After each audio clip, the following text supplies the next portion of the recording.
नमस्कार. मी दिव्या पारदीये, ज्योतिष विशारद. 30 वर्षाचा अनुभव घेऊन 30 वर्षापेक्षा पण जास्त आज तुमच्यासमोर येत आहे. काल माझा पहिला ब्लॉग होता, आज दुसरा आहे. दरवेळी मी थोडी थोडी माहिती देणार आहे.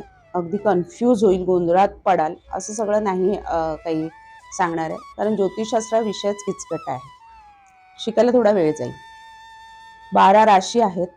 नॉर्मली त्या सगळ्या तुम्हाला माहीत आहेत कोणत्या राशी आहेत. त्या टी व्हीवर, यूट्यूबला वगैरे सगळीकडे दाखवल्या जातात. 12 राशींना ग्रह दिलेले आहेत. ते जर मी आत्ता तुम्हाला सगळं असं सांगितलं ना, तर तुम्ही थोडेसे टेन्शनमध्ये जाल, गोंधळात जाल. हळूहळू आपण काय जाणून घेऊ. प्रत्येक माणूस जेव्हा जन्माला येतो तेव्हा तो एका राशीमध्ये जन्माला येतो. 12 राशींना 27 नक्षत्र दिलेली आहेत आणि ती नक्षत्र सुद्धा 4 चरणांमध्ये विभाजित केलेली आहेत. थोडा डीप अभ्यास आहे तो, इतका झटकन मी सांगेन आणि तुम्हाला समजेल असं होणार नाही. ज्यांना शिकायची आवड आहे त्यांनी शिकण्याचे प्रयत्न करा. कमेंट्समध्ये मला जे डाऊट असतील ते विचारा. एवढ्या झटपट नाही शिकवता येणार. सुरुवात तर पंचांग बघण्यापासून असते. पंचांग कसं बघावं आणि सोपं आहे, कारण त्याचं पुस्तकही मिळतं मार्केटमध्ये की पंचांग कसे पहावे. मी स्वतः कालनीने पंचांग वापरते, कारण मला ते सोपं जातं, म्हणजे बरं वाटतं सोपं. जुनी जी पंचांग आहेत माझ्याकडे ती दाते पंचांग आहेत, कारण त्यावेळी दाते पंचांग खूप फेमस होते. माझे वडील आणि वडिलांचे जे काका होते, काका म्हणजे त्यांच्या मावशीचे मिस्टर, ते दाते पंचांग आणि ते सगळं वापरत होते, कारण त्यावेळी हातानेच सगळे कॅल्क्युलेशन होत होते. तर प्रत्येक माणूस जेव्हा जन्माला येतो तेव्हा त्यावेळी जी रास असेल, म्हणजे चंद्र ज्या राशीत असेल ती आपली जन्मरास असते. चंद्र साधारण 2 ते 2.5 दिवस एका राशीत असतो. तो सगळ्यात फास्ट फिरणारा ग्रह आहे. त्याच्यानंतर सूर्य 1 महिना एक राशीत असतो. तिथीप्रमाणे आपण हिंदू धर्मानुसार तिथी बघतो. आता आपण जी कालगणना बघतो ती इंग्रजी कालगणना आहे, आणि हिंदू कालगणनेनुसार आपलं पंचांग आणि ज्योतिषशास्त्र आणि कुंडलीशास्त्र हिंदू कालगणनेनुसार पाहिलं जातं. म्हणजे पत्रिका काढताना जरी मी तरी सध्या सॉफ्टवेअर वापरते, पण भविष्य जे प्रेडिक्शन असतं ना, ते त्याच्यासाठी मी कोणतंही सॉफ्टवेअर वापरत नाही. त्याच्यासाठी मी माझा अभ्यास, माझं एवढ्या वर्षाचा अनुभव आणि त्याच्यानंतर म्हणजे खूप बारकावे बघूनच ते थोडा अध्यात्माचा जोडही येतो त्याच्याबरोबर. बघून मी ते सगळं करून मी पत्रिका काढते आणि प्रेडिक्शन पत्रिकेमध्ये भविष्य लिहिण्याचे प्रयत्न करते. तंतोतंत जुळतील, एखादं वरखाली होऊ शकतं, पण मला माझ्यावर विश्वास आहे की माझं भविष्य तंतोतंत जुळतं. थोडंफार माणूस आहे, थोडंफार वरती खालती, थोडंफार इकडे तिकडे, अगदी थोडंफार इकडे तिकडे होऊ शकतं. खूप गोष्टींसाठी आपण पत्रिका बघतो. म्हणजे हल्ली तर पूर्वी तर खूप बघायचे, आता सुद्धा सगळे बघतातच. 90% लोक ज्योतिषशास्त्रावर विश्वास ठेवतात. हल्ली तर पत्रिका पैसे, धन कमवण्यासाठी, धनाचे मार्ग बघण्यासाठी, बिझनेससाठी हे खूप पाहिली जाते. माझ्याकडे मोस्ट ऑफ क्लायंट जे येतात ते अगदी त्याच्यासाठीच येतात. पास्ट लाईफ आणि गरजा खूप.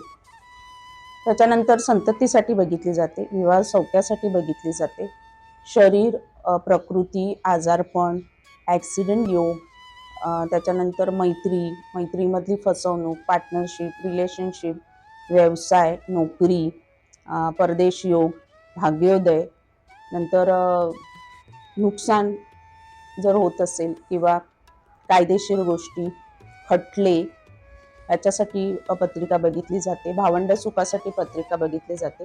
राशी कुंडलीमध्ये 12 स्थान आहेत. टोटल 12 स्थानांची मिळून एक कुंडली तयार होते. प्रत्येक स्थानाला एक महत्व दिलेलं आहे.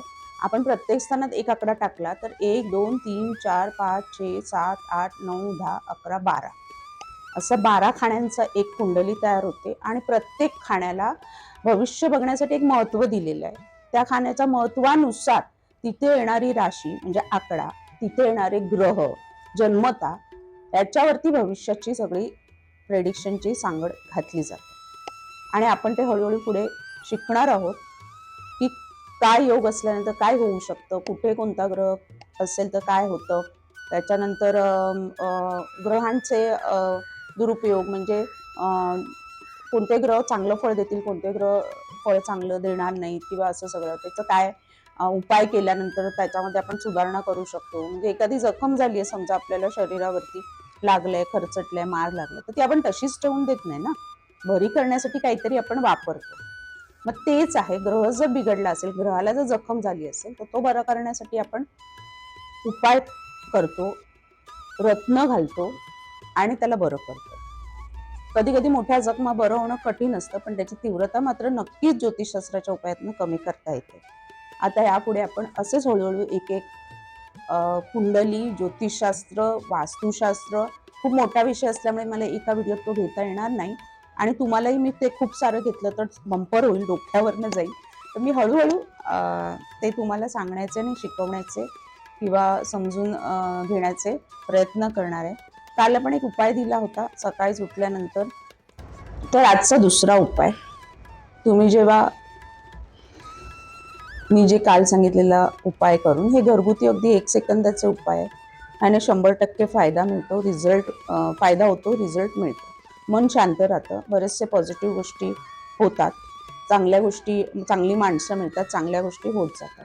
दुसरा उपाय, एक ग्लासभर कोमट पाणी घ्यायचं आणि त्या पाण्यात फक्त बघू नये ना, तुम्हाला तुमच्या कुलदेवतेचं नाव घ्या, किंवा त्या दिवशी तुम्हाला जे काही काम करायचं त्याच्यात यश मिळू दे म्हणून बोलायचंय, किंवा आजचा दिवस माझा खूप चांगला जाणार आहे आणि खूप चांगला गेलाय असं बोलून, आणि मी खूप खुश आहे, आनंदी आहे, असं त्या पाण्याजवळ असं धरून बोला. 1-2 वेळा एक गोष्ट 2-3 वेळा बोललात तर उत्तम आहे. आणि नंतर ते पाणी, कोमट पाणी, आपण सकाळी नॉर्मली उठल्यावर बऱ्याच लोकांना कोमट पाणी प्यायची सवय असते उठल्या उठल्या ग्लास भरून, तर तसं तुम्ही नुसतं न पिता त्याच्यावर 1-2 शब्द बोला. पाण्यामध्ये ती ताकद आहे, पाणी ते व्हायब्रेशन्स घेतं आणि त्याप्रमाणे ते शरीरात गेल्यानंतर आपल्याला रिझल्ट देतं. करून बघा, एका दिवसातच फरक पडेल असं नाही, करत जसे जाल, कोणाला कोणाला एका दिवसात पण फरक पडेल, पण जसं करत जाल तसं नक्कीच तुम्हाला रिझल्ट मिळेल. हा होता आजचा उपाय. कसं वाटलं नक्की सांगा आजचा ब्लॉग. तुम्हाला काय विषय मी घेऊ कमेंट्समध्ये कळवा, म्हणजे जे तुम्हाला आवडतील. तुम्हाला काही समजलं नसेल तरी पण कमेंट्समध्ये कळवा, त्याचा मी अजून विस्तार करून सांगण्याचा प्रयत्न करेन, आणि त्याचा नक्कीच तुम्हाला फायदाही होईल. तर धन्यवाद. आजचा ब्लॉग मी इथेच समाप्त करते. सबस्क्राईब करा, लाईक करा, मित्रपरिवारांना शेअर करा.